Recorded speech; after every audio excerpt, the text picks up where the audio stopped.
Operation Babylift was the largest evacuation ever of orphans, and it took place in the last few weeks of the Vietnam War. In April 1975, 3,000 children were evacuated from Saigon to America, to Australia and to other countries in Europe. It came about at the request of United States President Gerald Ford.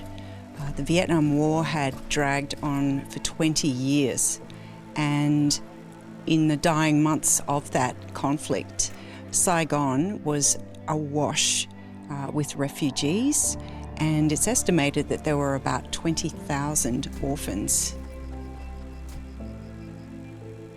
Back at the time of the Babylift, I was a pilot in the Royal Australian Air Force in 37th Squadron.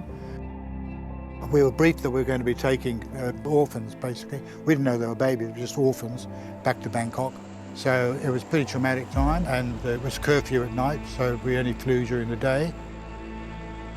At night time, we used to sit up the top of the hotel and we could actually watch the firefight coming down. All the bombs, this sort of stuff, and the tracer and everything, as the Viet Cong were coming back down towards Saigon. And then in the mornings, we would head out to the airport.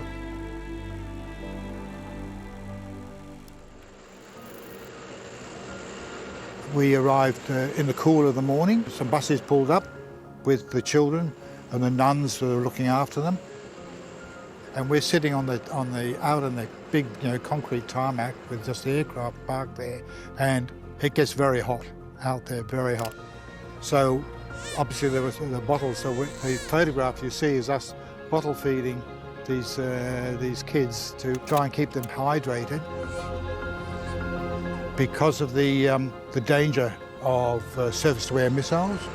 So we would actually have to take off and then climb in a circular pattern up over the top of the airfield, which was a safe area, up to about 10,000 feet, before we could then set off.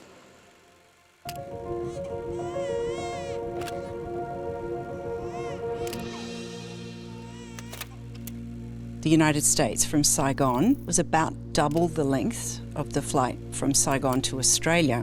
And those that came to Australia were the ones that were so sick and malnourished that their carers didn't think they could sustain that longer journey to the United States.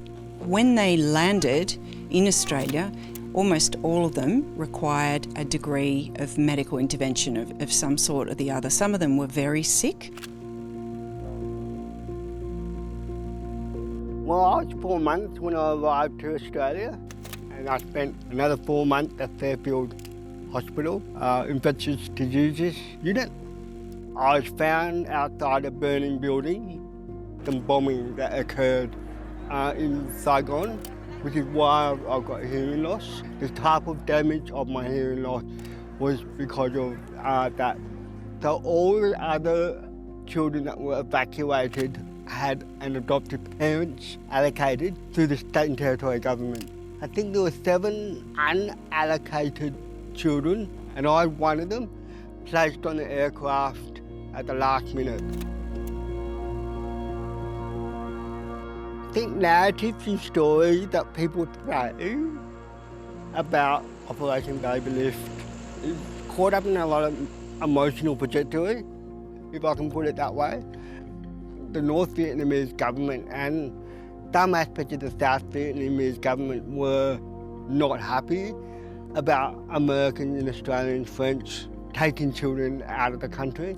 But I know that the airlift and operation was much more complex than that. In fact, there was a lot of Vietnamese care workers were actually involved with that airlift. So Operation Babylift, the genesis was to bring these children from a very uncertain future under the rule of the communist government to safety, to a new life. And for many of the babies, they have had fruitful lives, integrated really well into loving families and interesting communities, and had really interesting lives. Yeah, I've been back to Vietnam 4 times, and this year will be my 5th time. This t-shirt I got is from one of those trips. It says Vietnam is not a war country. I think it is important to remember that that's not the case for all of the children. When you remove a child from a country of one race and place them in the care of a family of another race, things aren't likely to be really, really easy. And the climate in Australia in the 1970s was very different to now. I'm a bogan Australian from Mount Gambier, and that's just who I am. I just happen to have Vietnamese background.